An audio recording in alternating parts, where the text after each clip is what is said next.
Hey guys, I know I have been gone forever, but I am back. This is Sin TV. Sin TV stands for Smart Intelligent News, and I am, of course, Malaysian Quita.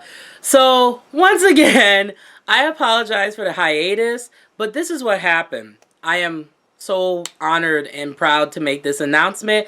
I am actually a beauty writer for Hair Artist Lifestyle Magazine. I gotta give a shout out, of course, to the CEO, who is Charlotte Howard.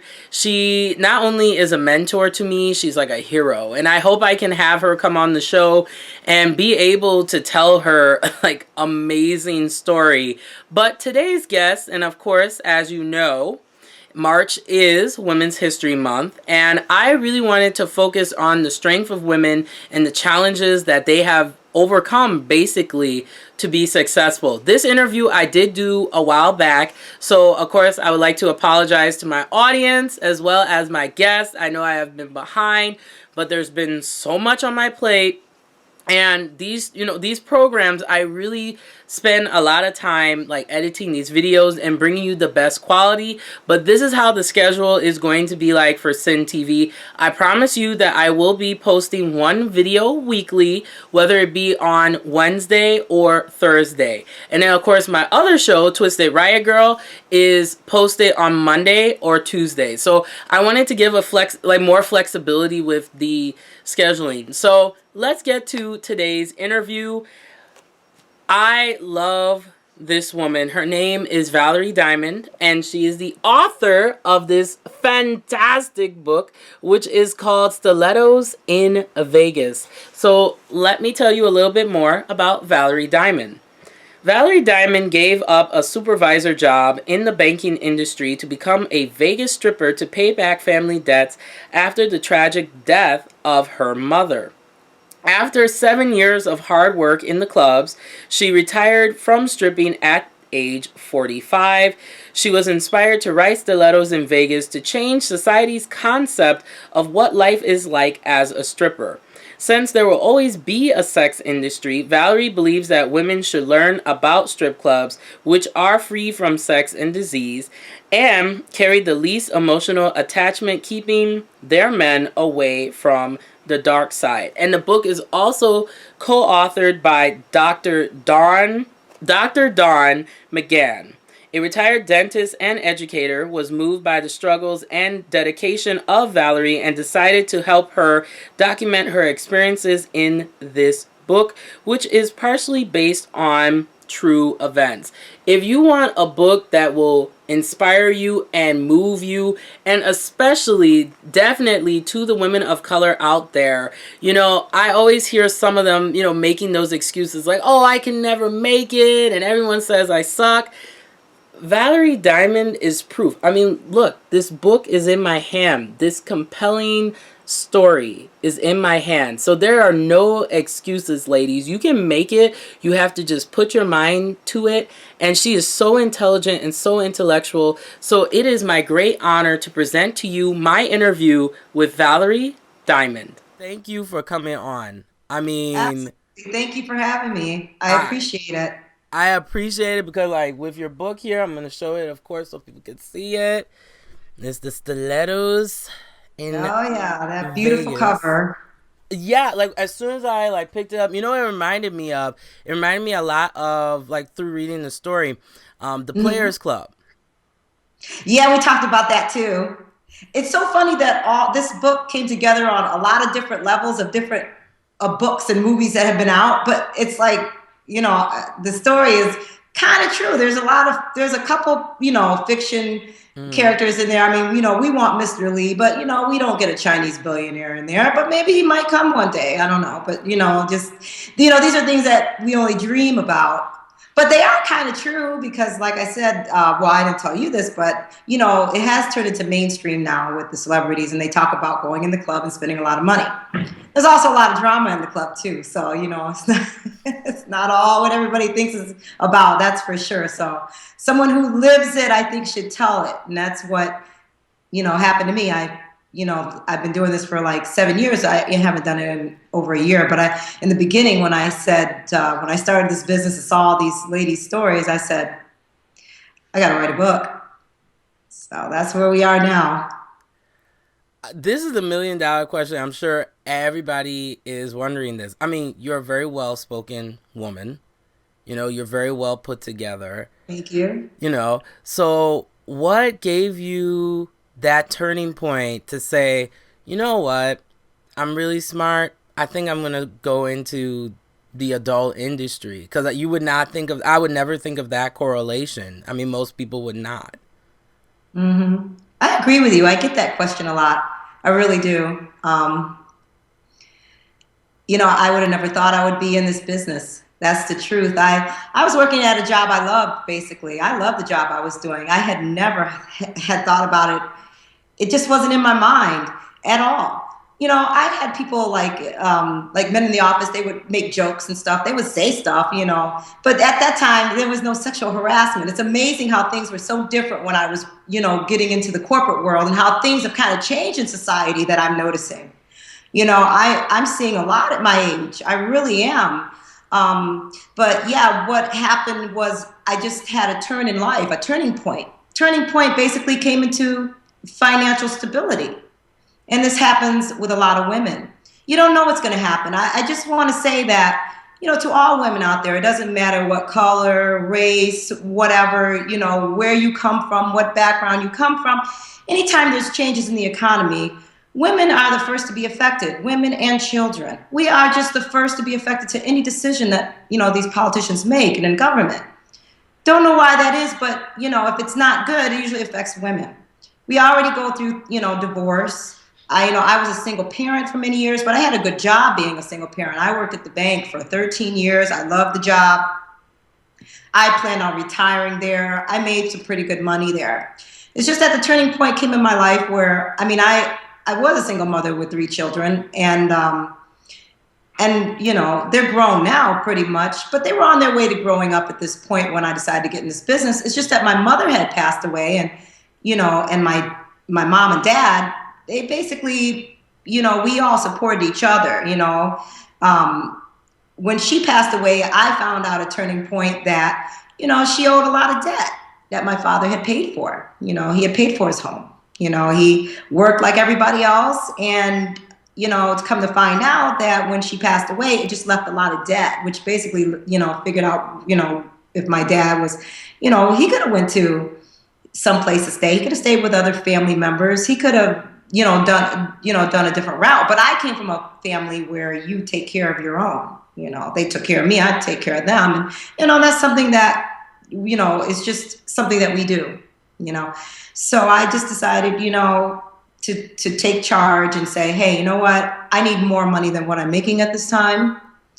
I just wanted to, take a shot at it.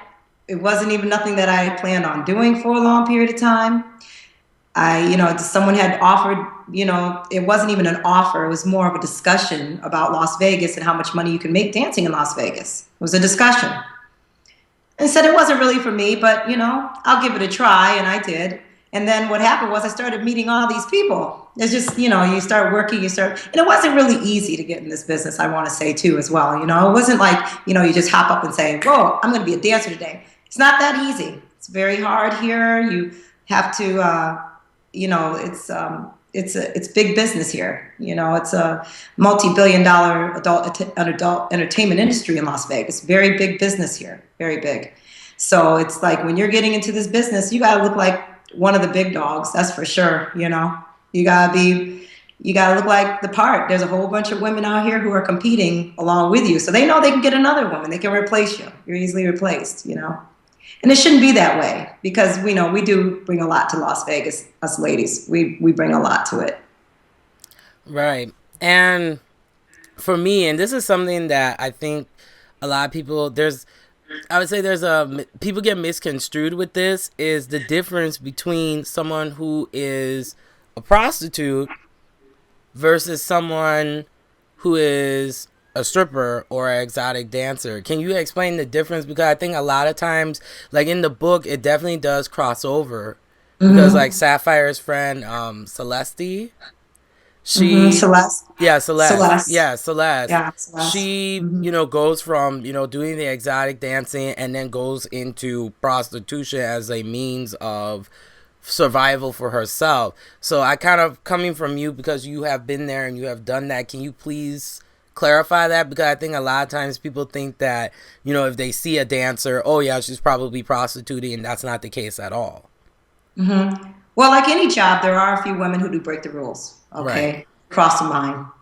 You're gonna in this business, you're gonna have prostitution. Okay, there's other girls out there who aren't prostitutes and they want to make a good living. Okay, and then there's the few that come in and they're already escorts, and they come in and they feel that they just come in looking for customers when they come into the strip club. You understand?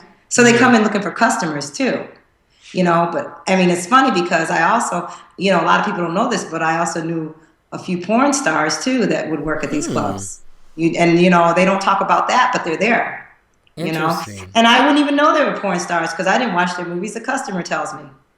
The customer would tell me, the bartender. I knew there was a bartender. Oh yeah, she did a movie. I'm like, oh really? I mean, this is stuff like, yeah. So even that's changing. So everybody has to kind of, you can't change the way people think, but this industry is going to end up changing them anyway because I don't see it going anywhere. I see these girls coming in. I'm older now, and I just see these younger girls coming in, and I look at it as in they don't want to work at McDonald's, they don't want to be at Walmart. They've got it figured out that they can look pretty, and they can find someone who will take care of them, give them more money than what they're making, because that's what it always comes down to, is the money. It always comes back to that. I notice, with these ladies. They're watching a lot of these, a lot of reality shows, and a lot of the media that we're seeing on TV. I mean, like it or not, some of the stuff is not positive. I mean, on the youth, they got them thinking that they can have a lot of money and fame really fast without having to actually work for it.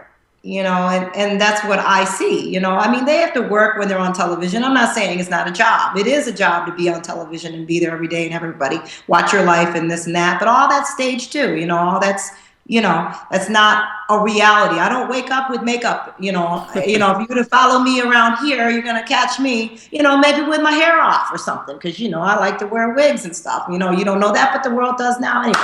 It's not a secret. So it's not a secret. This is entertainment. This is what I do, But yeah, this is just a reality. Reality is, me personally, I like being in my home private. I like to kick back and enjoy my family, and and just have a good time here and do the family thing, of course. But yeah, it's just I just see these young girls are coming in. Girls, they never would even think about coming in this business. They're thinking all these. I don't know that a lot of them do think the girls are on, these ladies, they're on drugs, they're on prostitutes. Automatic. And you go in one of these clubs in Las Vegas and you'll see these little teeny boppy girls, don't have a boob job yet, got body like Miley Cyrus, and they're skinny, and they, and they don't have anything yet. That's when you can tell these are the new girls on the scene, because they don't have the money yet. They're just coming in, and they haven't got the work done yet. But by the time I see the seasoned girl, she's had boobs done, she's had work done, she's a whole new person. I've seen it evolve. I even hear the young girls talk about what kind of work they're going to do next. So beauty's also big business here too. Plastic surgery over on this, on the West Coast. I mean, it's spreading anywhere, even on the East Coast too. But that's what media has done. So. This is nothing that I've done. I didn't reinvent the wheel. Right. And what are some common like operations? Because like I noticed that like they'll come in, they're like flat as a board, in comparison to some women that have like these like T1000, boobs, like they float when they're swimming. They can't swim because they're so large, So like I'll see them and then mine look like mosquito bites, and it's crazy to me. But like, what are some of the most common ones? 'Cause I know I see a lot of boob work. I see a lot of the Brazilian butt lift, very popular. So it gets to the point where I'm like, wait a minute, what's the difference between this girl and Jenna Jameson? They look exactly the same because they had the same surgeon. You Yeah. know. Well, a lot of times, the ladies are competing with each other. It's pretty. it's pretty fierce out here. It's a lot of Hmm. competition. That's the way I look at it, I think. You have to be secure with yourself. I'm secure with myself. I'm not perfect any day, but, you have to have some sort of, secure with who you are in this business. This is a tough business. It can beat you up pretty good if you let it, you know. There is, drugs do run around the club rampantly. It's easily get, if you, when you start working, at these clubs, I mean, I'm not going to lie about it. It's true. That's what they always talk about, how the ladies are all on drugs. It's just so easy for the men to say that when they're the ones who are putting the ladies on the drugs. You understand? Yep. To do the job. Some of these ladies don't want to do this work. Some of the ladies are forced to do this work. There's things going on out there right now, that, people are just like pushing these ladies. I don't know if they've heard of sex trafficking, but, Las Vegas is a big area for sex trafficking right now. And they have been for quite some time. And, it's possible. You may not see them. I mean, I think only one time I'm going to say and I just started thinking about this, when there was one lady, she didn't say she was, but I'm thinking it's a possibility she could have been, but too scared to talk. So it's just different, it's different. There's different groups of people. My God, it really is. You got the ladies who have pimps, they have, which I can't understand that one I myself. don't get that They one say it's either. corporate Let a guy protection. come That's up what to they me and do say. that. Whatever. Who am I to judge, right? So they have those, and then I mean, I've just seen so different type of people in this business that you couldn't see at a 9 to 5 job. I've Right. seen the different characters. A lot of men aren't gonna, believe this, but right now there are currently men out there who are transgenders and they are dancing. So, Hmm. it's they're dancing. I know one personally, and I won't say their name, but do know one, and they're dancing. So they're getting the work done and they're getting out there. And it's just so funny. I just always hear the stuff that men said what they will and won't do. And I walk and watch, and I don't like women who have fake body parts. You gravitate towards the first fake body part you just saw. I mean, I just saw you do it. So so when I always hear men say something like, they don't like women who are fake or whatever, you don't know. I always say, you don't even know what you like, because a good plastic surgeon, you're not going to know it's fake. So, and you know the difference. I've Oh seen yeah. I've seen bad plastic surgery jobs and some good ones. Oh, definitely. I've seen some myself. I'm just like, that's what I was telling my friend that I was like, oh, hey, once I turn 30, I gotta find the right surgeon so I can keep all this looking tight. Cause I mean, I've seen Donatella Versace and Oh my God.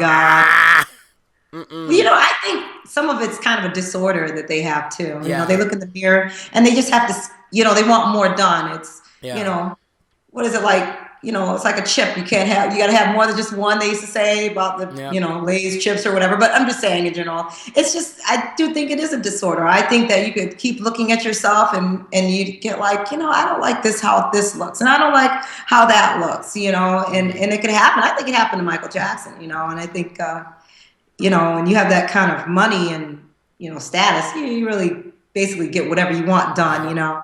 But it's very sad. I think it's a disease. I definitely think so too. And I find really interesting too is that there's been this new trend of virtual stripping or being a cam girl, and this has just exploded. I mean, these women are making money being at home and doing this. So I kind of wanted your opinion on that, because there are some women who are, who have been in the industry and they're like, no, this is, they don't think that's real stripping. And then there are other people who are like, oh no, you have to work at a club. But I honestly feel, I'm like, if it's done in the same method, then I think it's pretty much, it's similar. Not to say it's the same, because the experience is a little bit different. I don't know. I think it's great. I mean, I love technology, so I Mm-hmm. mean, whatever floats your boat. I mean, Mm-hmm. not everybody's going to be able to go in the club. Right. A lot of men do want to be at home. They have families. I can tell you, most of these guys aren't single that are coming to these clubs. There's Oh yeah. a lot of them have sorry. Some probably do have boyfriends, but they have, they have girlfriends and they have wives and that they have to go home to. And sometimes they want to get on online and they talk and chat and they want to see boobs or you do something on the screen or and then they'll stop in the club and have a drink or something like that. So I think it's okay. I was mentioning earlier about the day and age we're living in because I'm older now and the day and age we're living in is technology, camera. The young people are able to get on the phone and they're taking pictures of themselves. I don't remember that in my day. um, I don't remember any of that, being able to get a cell phone, take your picture and send it to someone. So and you're young doing it, it's wild. So they're starting at a whole new level that I would have never thought about back in the day. I mean, we just had cameras and, that was it. And then, you get it developed and that's it. But now they're just like, they just text each other, instant messages and picture messages. And yeah, so we're in a different age right now. I mean, think about all those ladies who are doing that and just sending their picture out there for free. So, I mean, they're not charging. They're sending a man who says, I think you're cute. Could you show me your boobs? They send you the boobs. Well, you just didn't get paid. Why should it be that way? I mean, why should it really be that way? It's to me it shouldn't, because I feel that now these girls are very hyper, like you mentioned before, they're very hypersexualized at such a young age. Like even myself, they are. I mean, I didn't even know about half of these things until like the early 90s, and then I watched Players Club, and then I started seeing the adult industry. I was like, well, what kind of I'm like, what is this is actual industry? And then I started like doing more research, and I'm like, wait a minute, there are people who are, they have doctorate degrees, they're in higher levels of education. There were maybe some, like in your case, financial issues that you wanted to take care of your family and things like that. So I'm kind of glad, I'm definitely glad that you came out with the book, because for me, I had a lot of stereotypes. And and I think it kind of helped me to realize that not everybody's just in this industry to kind of like hustle and get money and act crazy. For a lot of people, it's a means of like, this is all that I know, or I need to do this because there's no other option for me to help my family out, and it's flexible. I mean, you can work, whatever, you're an independent contractor to a certain degree.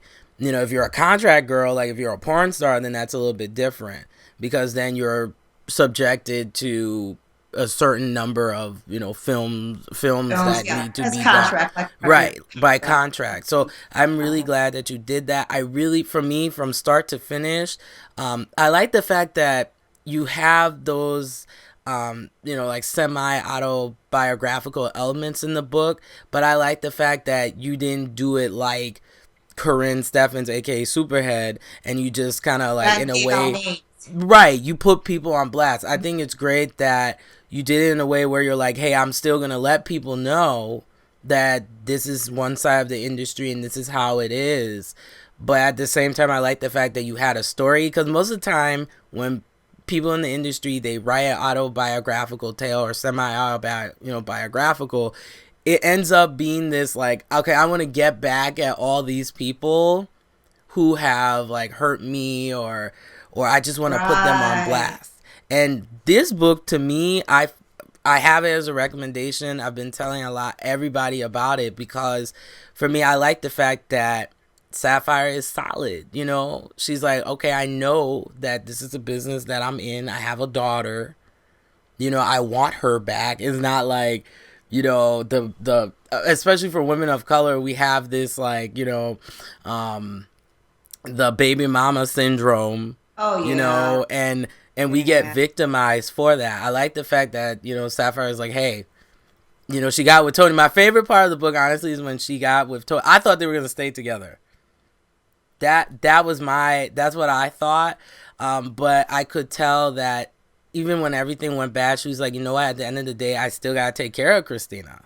Yeah. And What you're Yeah. what you're saying, and you just hit it right on the head. I mean, everything you're saying is so correct. I mean, Yeah. it's just it gives me chills when I talk about this book, to be honest with you, because it hits me so close to home. Right. I was, like I said, I worked at the bank all these years. I worked in the corporate world. I didn't think about being an adult entertainer. I mean, Right. I didn't come from a shady background. Came from a two-family home. My parents did a lot for me. I just didn't look that direction. So, I felt in a way I kind of got thrown into it, which is just a weird, I don't know, a twist of fate. I'm going to call this a twist of fate, because I would have never thought. And I remember when I was going to church at the time, I was going to church on a regular here. I was going through some, problems with my daughter, just things, this is even before that. So they used to tell me, oh, you're going to be a ministry towards women. Was told this. So I'm like, okay, that's cool. I mean, I had a lot of women friends at the time. So, I thought the same thing about what everybody was telling me about how these ladies are supposed to be. It's really sad, but, you're already being told this is bad. These ladies are bad. They're no good. They're trash. They're garbage. They're this and that and the other. Really.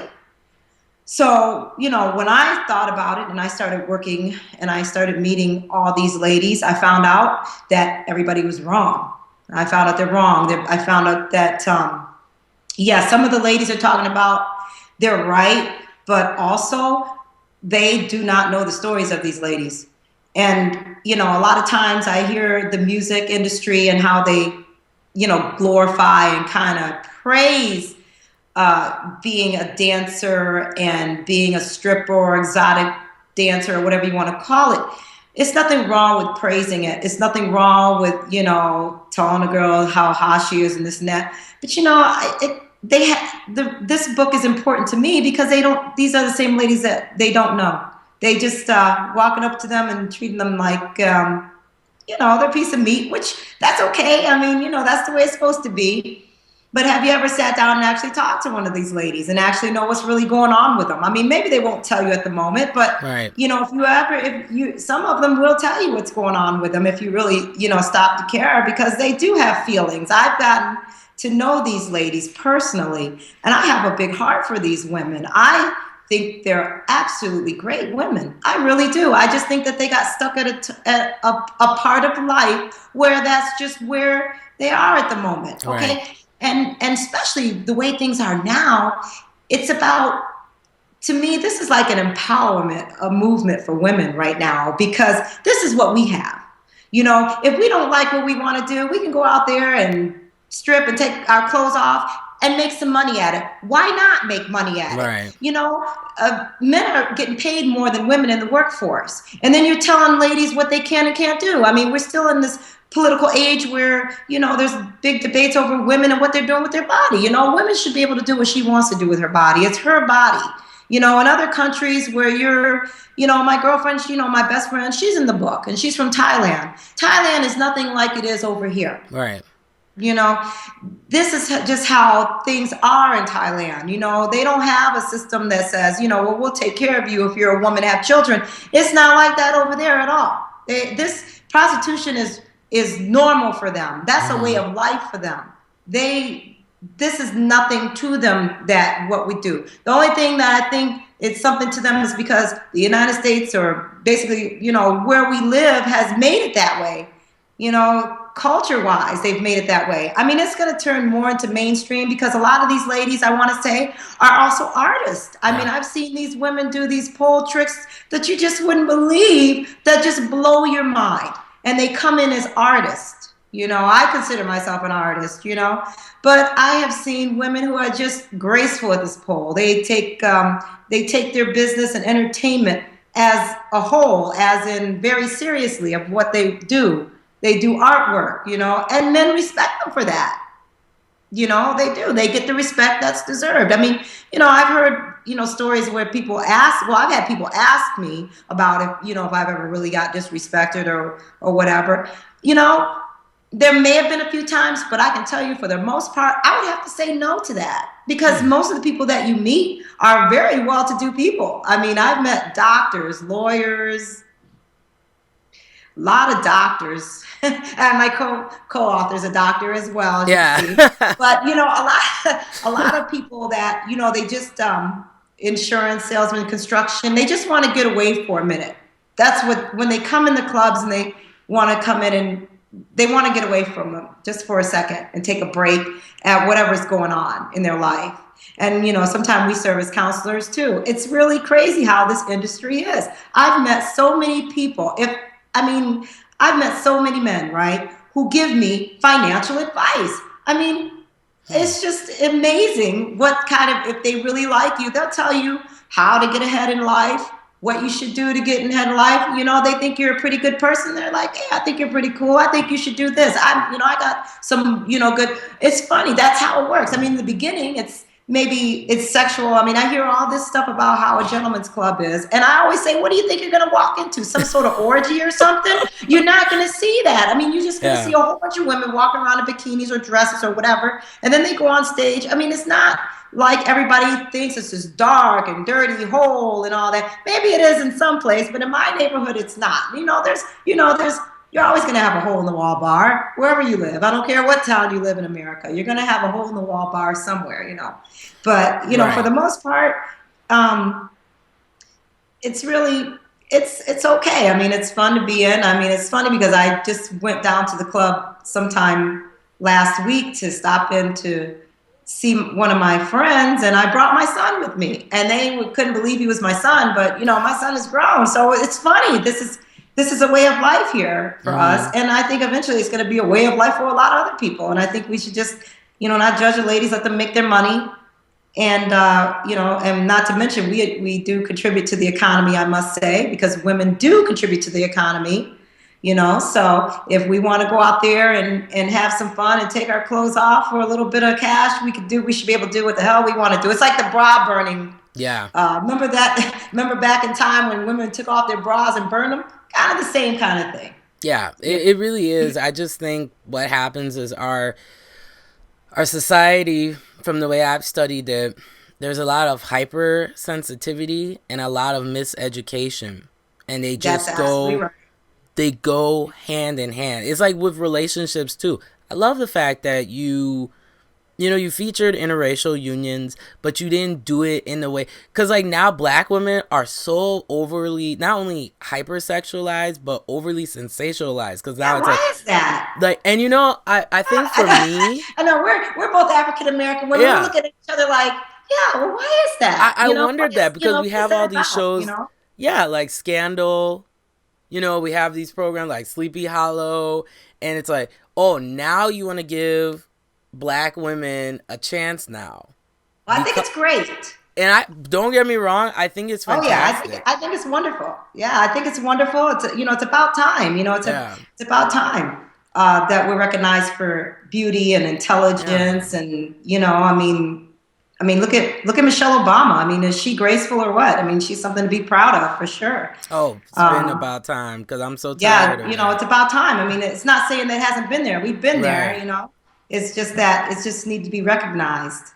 Oh yeah. We've always been there. But I do get that story a lot though, that about the background that I came from, being a banker to just totally, being a dancer. I think everybody's like amazed at that. Well, I guess if I look at it, I'm amazed at it too. I live by that slogan, what happens in Vegas stays in Vegas. But, obviously that didn't work for me. So, obviously it doesn't stay in Vegas. So, but I do want the story to get out there because there is a lot of misconceptions. I've been asked at interviews, from men about, as a football player, when should you be out this business? When is your retiring age or whatever? It's funny because I see women doing this. Right now I'm looking at 50, You're kidding. 55. I've seen 62. So it's like, I've seen it. So it's like, what do but you it doesn't do? look 62. That's the thing. That's Wow. why it doesn't look 62. You know what I mean? That's, we've seen a woman make our draw like, oh my God, long legs, thin woman. She didn't smoke, drink. See, that's another misconception. Yeah. Women do drink on the job. I drank on the job, but I knew a lot of women who didn't, and I couldn't believe they were my heroes that they just didn't drink on the job back then. But yeah, some of these women take this as a business very seriously. They're in it to make money, and that's it. And the men that come in, they should understand it. After all, the name Gentlemen's Club did come from them, so Right. it takes two to tango. Right. This is true. And did you Yeah. feel that, especially like I asked a lot about relationships, I talk a lot about relationships on my show, due to the fact that I feel like for women, see, a man can go and do whatever profession, no matter how crazy it may seem, and there's always going to be a lady there's like, hey, you know what, I will support that. But I feel like when it comes to women, it's a little bit different. So for you, and considering what you've done, and and now you're out of the business, how has that changed your relationship dynamic? I think maybe from being younger and up till now. I don't have a problem with people. I'm still a social butterfly. Uh, it was just see the thing is the crazy thing about this is at the end of the day, this was a good decision for me.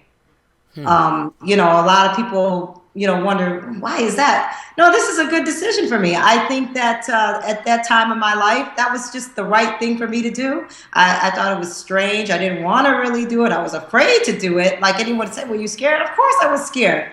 But then I did it, when I went out there and started working and everything, I was just like, okay, well, I just didn't see what the big deal about all of it was. I didn't, they just thought that they made just too much of an issue out of it, I guess. I just don't know why. But at the end of the day, I just love it. I used to, I love going to the bar. I mean, I get real passionate and emotional because I think of the book too. So I got so much to say Mm-hmm. and no time to really say it in, But but about the interracial relationship. Now, where I came from, it about that. I seen a lot of because I came from upstate New York, and I seen a lot of interracial relationships, but they were mainly with men and white women, black men, white women. That was a big thing. They really didn't want to cross that line too much from where I came from. Maybe I'm sure it's changed now though, but that was back then. But in Las Vegas, it's not like that. It's socially acceptable here. Whatever. If you, we don't really. I don't really get that here. They don't care who you're with. It's very accepting when it comes to that. That's why when I hear about interracial couples, it doesn't really mean much because I see so much of it. I mean, there's girls who have other girlfriends here.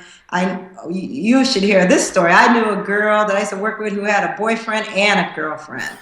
She was in the back yelling at her girlfriend. And then I asked her what was going on. She said, I said, you must be mad. She said, that was my girlfriend. I got a boyfriend. I was like, you got a girlfriend and boyfriend? She said, yeah.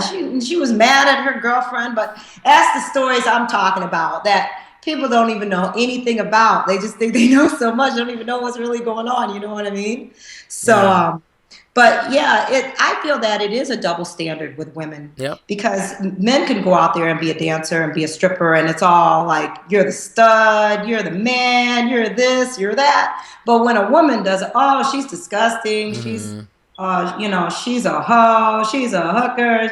But where does this really come from? Usually comes from men. They're usually ones who dictate that and say that. I'm not trying to be funny or nothing, but I remember being in high school and they would call me a hoe and I was a virgin. So, I mean, what the heck? I mean, really, what do you guys call that? What does that mean to you guys? I mean, this is the word they use so freely and, they just throw it around. Oh, so-and-so's a hoe.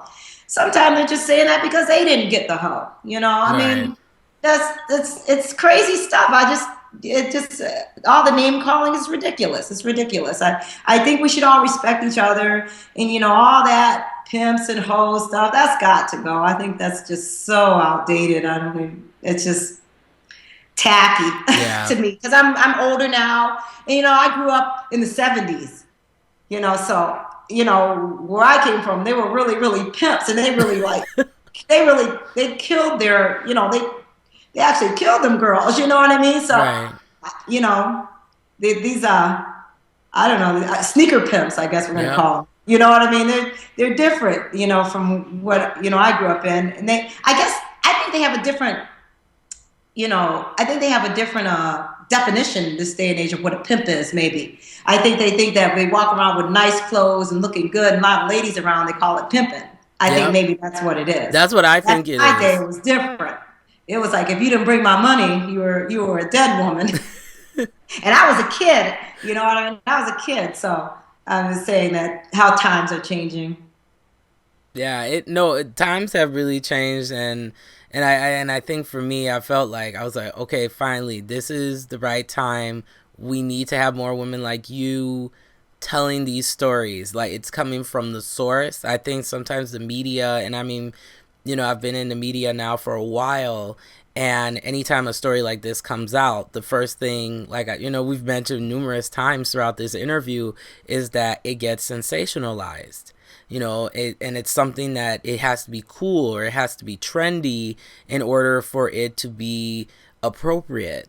And I think now we have to kind of have an open mindset, but like free thinking, that's something I always push with people. It's like even myself, like, Mhm. did I have a Right. lot of stereotypes about people in the adult industry? Absolutely. I Absolutely. thought these women were, I'm like, yeah, these girls are unclassy and they're dirty, you That's true. know, and I got that impression, but that's just due to the fact that, and this is where I feel, I always joke about with my white male friends, that syndrome comes from that because they'll watch these hip hop videos and they'll see these That's black true. girls and they're like, yeah, Yeah. that's exactly what I want. And then they'll meet someone like me or they'll meet someone like you, and I'm not like that. I'm a homebody just like you. Like for me to leave the house, it has to be for something, really major for me to be out.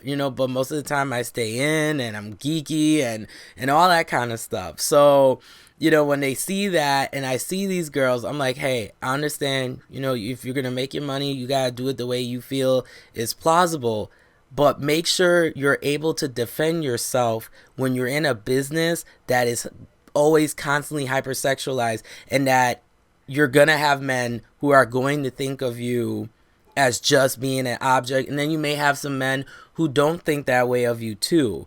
So you have to really know the business. There are a lot of these young girls like Miley Cyrus, they'll get on a pole and they think it's cute, and they don't understand that there are a lot of ramifications that go with certain behaviors, and that's what your book explains. I got a lot of things out of it besides that, but I just felt that it coming from a woman of color finally, because it's always like white people speak first and then everybody else speaks first, Second. and then Yeah. now it's kind of like, and I think that's where people are more, we're dealing with social economics. That's the Yes. key. That's what we're dealing with now. Before it was like, okay, it was a black white thing. Now it's like, oh, well, we got poor No. white Yes. people and we have rich black people, and now Yes. finally the black people who are doing very well economically are speaking out, when before it was like, oh, Yes. we Yeah. shouldn't, yeah, we shouldn't vocalize. I'm very excited to see this second book. What else you have going on? Like, do you have a book tour going on? Just let people know, because I'm screaming at the top of my lungs for this book. I'm letting Well, people that's know yeah. about That's it. well. I'm glad that you just you mentioned you said it all basically right there. I'm Yeah, really glad that you said it. I mean, you get it, and that's what makes this interview so special at this time because you get it. You read the book, you get it. yeah, A lot of interviews I do, they haven't read the book yet. So I want to say thank you that you've yeah, read the book and you get it. And I appreciate it. I mean, this interview means a lot to me because you did read the book. yeah. The book is important. I think this book is very important. It's funny that you mentioned what you said earlier about the Britney Spears and the Miley Cyrus. Now, before I wrote this book, before this book had came out, I used to watch these ladies. The young girls and Miley Cyrus. She was on the ice cream with the Yeah. pole.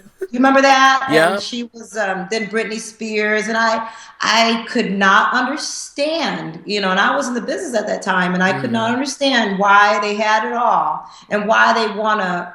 They have been flirting with the pole for a long time. yeah, And I'm like, why? You got money and everything. Why would you want to do this? This, exactly. first of all, it's work.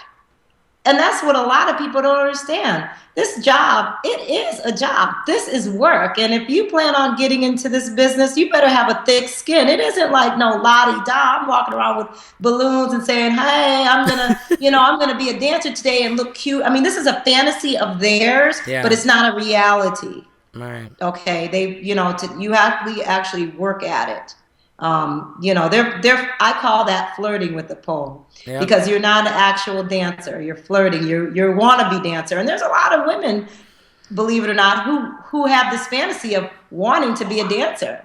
Hmm. And it's not I can't stress that enough, to let people know that, let ladies know for sure that this is work. This is work. You're not going to go out there and think you're going to look cute and think you're going to make a whole bunch of money, and everything's going to be great. First day I worked, I didn't make any money. Okay, nothing. So Hmm. I need to stress that point to you. It's more in this. It's more going on in this business than what the videos and what you're seeing on TV is portraying it to be. And that being said, there is another book coming out, but I don't know exactly when. We're collaborating on some ideas right now. We have another international book fair that we're going to have in Tucson in mid March. I believe it may be between the 13th and the 17th. I'm not exactly sure, but if you go on Stilettos in Vegas website, everybody should they'll find out exactly the dates. I don't know exactly what date it is at this time. So, but yeah, I'm really looking forward to that. I love meeting new people. I love talking to people because it's you've read the book, so that makes it Yeah. great. I remember we went to Miami, and we were at the International Book Fair in Miami, and one of the ladies.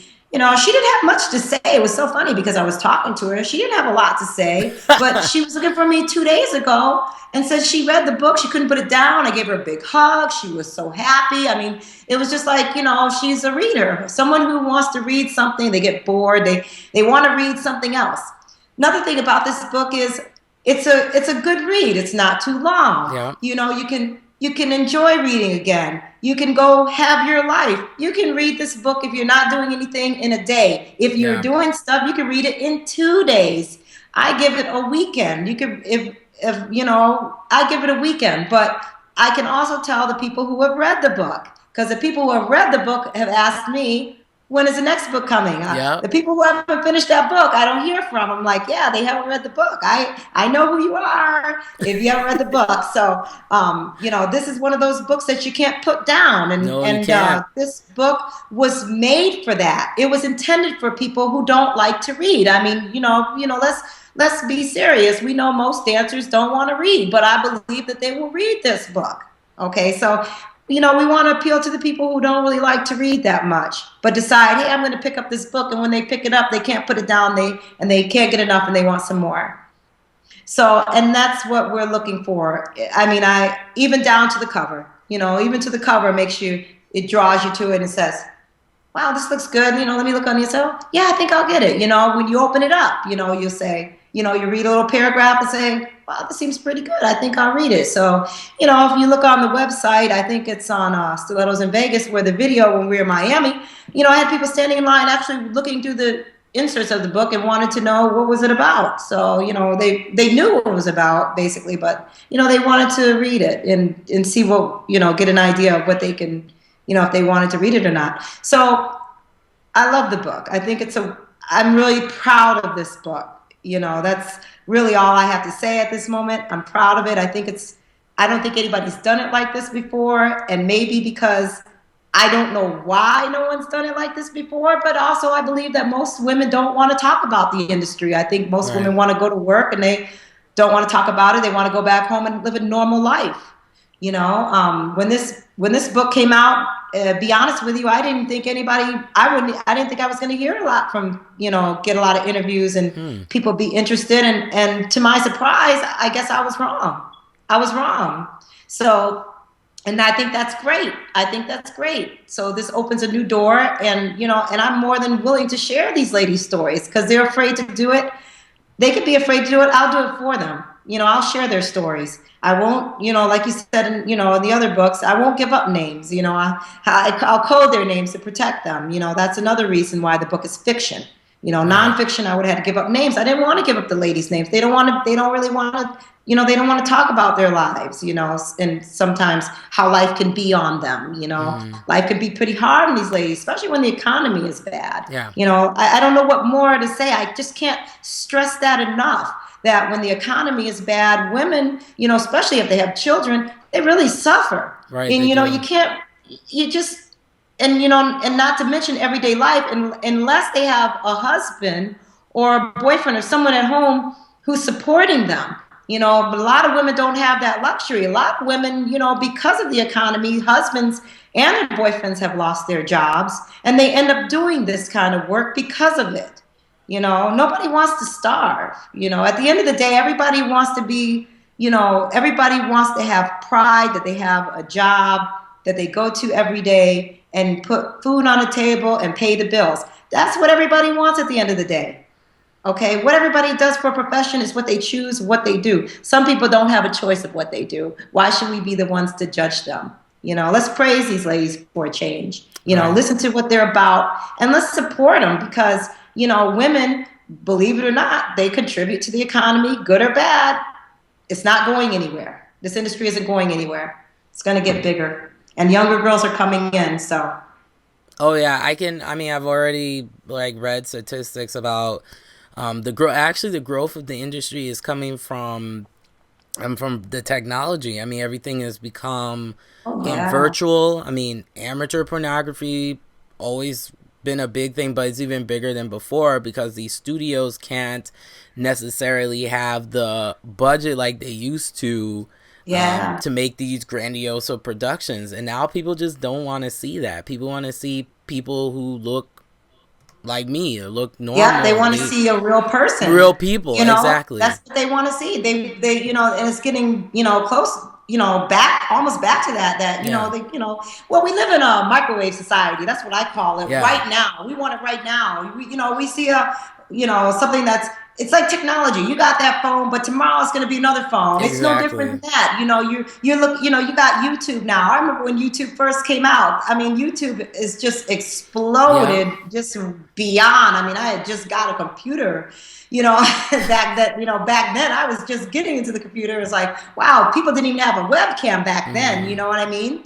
Now you're buying technology where basically the video is right in your home. You're right at your home now. So, now we're in a technology dated age where we can set up shop and set up an expensive studio no matter Yeah. where you are and just make movies.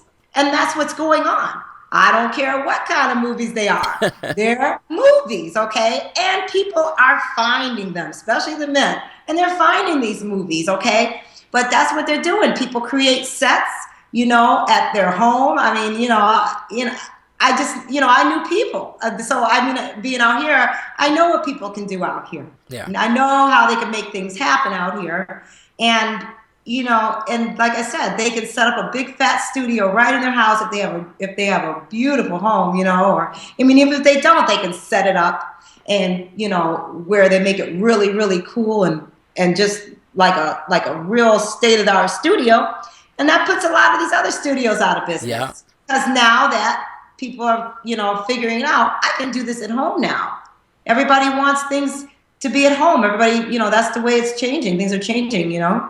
Everybody wants to be at home, being able to watch videos and TV at their comfort. Because, now, people watch TV and all they get is commercials anyway. Right. So, people get Definitely. tired of that. So it's just everybody wants everything right now. That is That's a very, good thing. that is very true. And how can people keep in touch with you? Because for me, I'm definitely having you come back on the show. I'm definitely keeping in touch with you because, like, I mean, I have read. I mean, I'm a reader, automatically, and I've read a lot of books. And this is not even me. I know people are gonna probably be like, "Yeah, she got paid to say this," but because that's what people always assume with my show, apparently. But I this is my one of my top 10. I put this book seriously next to Interview with the Vampire. That is Oh one. my It's my gosh, I favorite. know.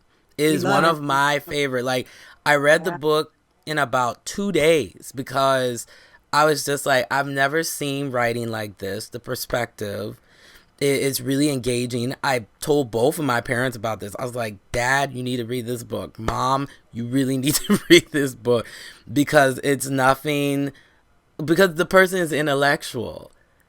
And I get so tired of, like if I see a woman of color, it's about, oh, she got beat up and, it's negative, negative, negative. And this is a story that there are, dark elements to it, but it's still a very positive story. And I love the cliffhanger. I thought that was just fantastic. I could not put it down. Definitely one of my picks. I've told my audience, I'm like, hey guys, please go get this because it will. I think for me, it really opened my mind about how women of color are portrayed now differently, and now I don't look at strippers that way like I used to. Yeah, exactly. Like I don't anymore. Like I used to be like, man, these girls are just hoes. Like why would you, like hoard yourself up? And I think it's just because when you don't know something, like you said before, you're gonna judge it. Well, it's ignorance. Yeah, pretty much ignorance. Really, I mean, I was ignorant too. Yeah. I mean, for some reason you're told that. I don't know. Yeah. Somebody tells you that. It's in your mind. It's like programmed. Oh, you shouldn't do this. You don't do this. Don't do that. I remember when Chris Rock, I think he did when he did one of the stand-up specials, and he said everything he was trying to do was to get his daughter from not being on the pole.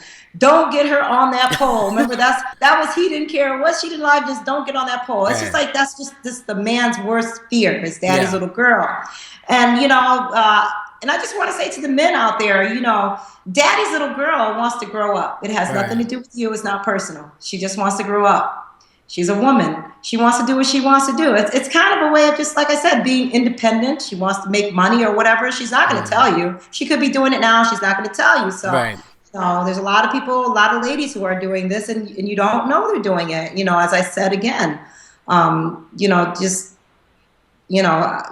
you just don't say the wrong thing or you won't know. Because if you say the wrong thing around, someone you think is not dancing, you don't know they're dancing. They're not going to come out and tell you that they're dancing. So I just want to say, don't say anything negative about, about what someone will, what do you think about, oh, they're all hoes, and you could be sitting next to a person who's been dancing, is a dancer. So, and like I said, I called the unlikely dancer, but I'm really proud of this book because I am able to, with the help of Dr. McGann, really get out there, what's really going on, because I just got so tired of also how the industry is portraying, and they're glamorizing it. And there's nothing wrong with that.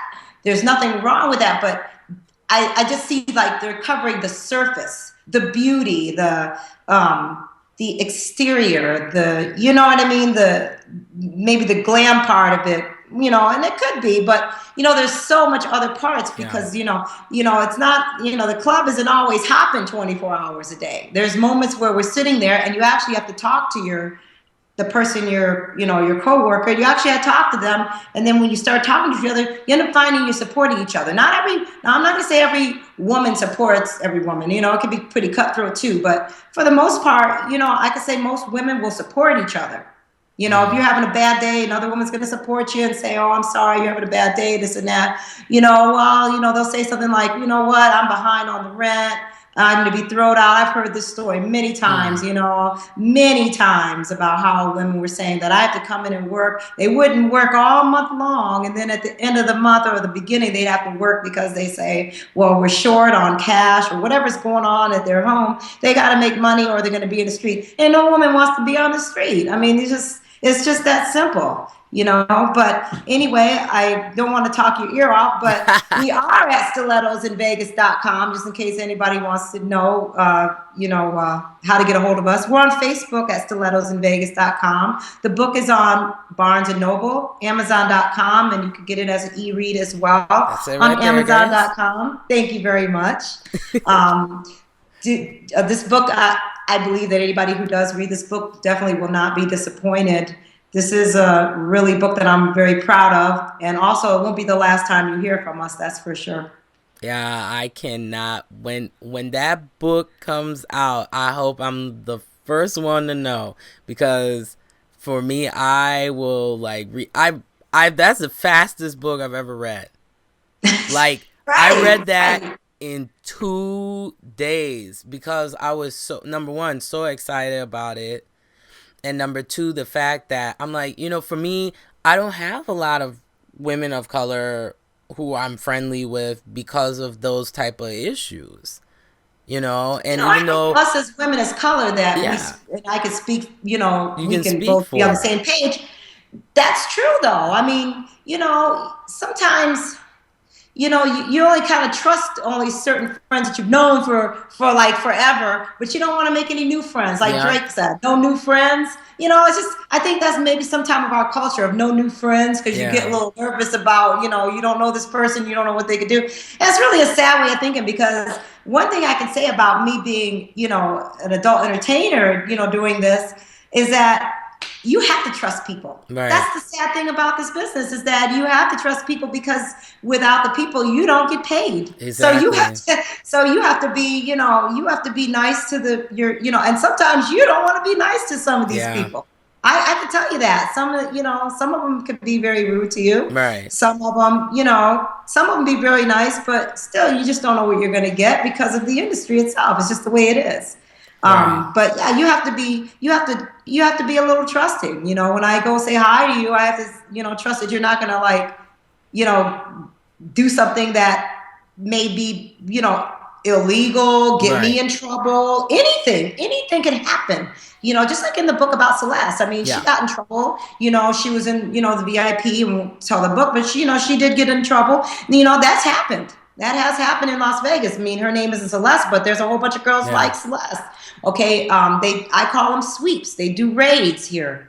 They come out and because we work with a sheriff's card. That's what the ladies work with. We have to have a mm. background check. It's amazing how people have no idea when I they had no talk about idea this business. either. You have to Hmm. have a business license and a sheriff's card. You get fingerprinted and a background check before you even begin working in this town.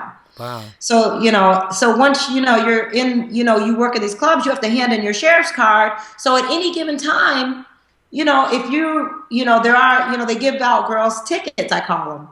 And that's what they call them, basically tickets. So Mm. if a girl has a ticket and she didn't pay it, or at that moment there's a vice in there at that time, and they feel like they want to bust somebody in there, or they'll go through a list of cards and see who's on that list, and they'll go in there and set them up and bust them. It's happened a lot. Happens a whole lot. Right. And that could get a girl out of business in this town. So for someone to say that about prostitution, well, it's pretty risky here. Any way you put it, you go to jail.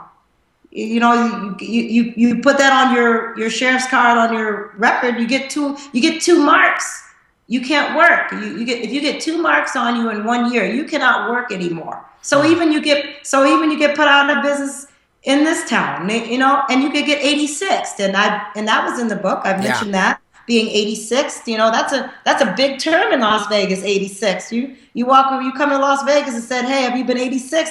A person who lives here is going to know exactly what that means. Yep. So yeah, it's funny. So the different codes and everything, but when everybody reads this book, they'll understand what really goes on. In a Las Vegas gentleman's club and what's going on Exactly. around here. Thank you If you so really much. want the inside track, like I was saying, if you really want the inside track of what's going on without going in the club, read this book. I mean, I Exactly. know I'm the author and co-author, Don McGann, but I endorse this book. I endorse it, definitely. I even endorse, you know, exotic dancing or Right. stripping or whatever. I endorse it because I believe in my heart if a woman has to go out there and make a living and have some sort of income, she should be able to do whatever she wants to do without being judged. Exactly. That's it. Thank you so much, Valerie, for being on today's program. I really appreciate you have coming on. I definitely, this is not gonna be the last time. I'm probably gonna have you reoccurring because I feel there are a lot of topics that I cover in regards to the industry, and Mhm. I feel like of the people. Cause I mean, I've talked to a couple adult entertainers, but I feel like with you, you're intellectual. Cause there've been some that I've talked to, and I'm just I like really you Well, have I no brain appreciate it that you want me on your capacity. show. I'm more than happy to come on your show whenever you like. I Okay. love talking, as you say, intellectual. I don't know. I'm just, I'm just being who I am, Right. Uh, I don't know. I have a different kind of background, I believe, maybe than most. I mean, I've Yeah. always said that when I used to work in these clubs too, is that, I used to say, God, I'm so glad I didn't do this when I was 20. Right. Because you always get that, you're always feeling like you can party all the time when you're in these clubs. Hey, Yeah. life's a party. I don't have to go to school. I don't have to work. You understand? So I did just the opposite. I did usually, like I said, the ladies usually they start where they start here, they go to Hmm. school, and then they end up quitting, and then they either go back or they quit or they do a little bit of both. I did Yeah. just the opposite because of how things were going in my life. I basically went from the corporate structure to this. So I Right. mean, I guess it is appealing, but you know, it's just a part of life.